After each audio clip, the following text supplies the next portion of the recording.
Picture a small midwestern town. On the square is a little restaurant. Maybe the locals stop in for breakfast each morning.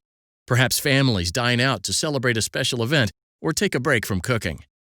In this idyllic setting, what could possibly go wrong? As it turns out, plenty. This lovely scene hides a vicious landlord-tenant dispute that spilled into the courts in the case of Berg versus Wiley. Kathleen Berg owned the family affair restaurant in Osseo, Minnesota.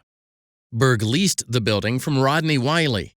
The lease prohibited Berg from altering the building without Wiley's consent, and it required Berg to operate the restaurant in a lawful manner.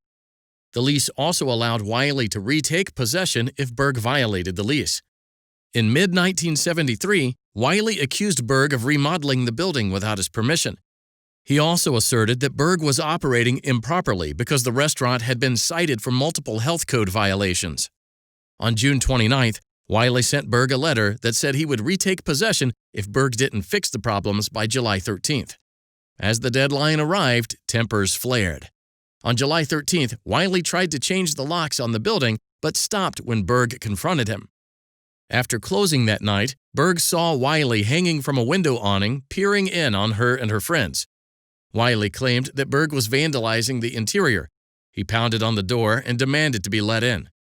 Berg called the sheriff, Wiley called the police, and order was restored.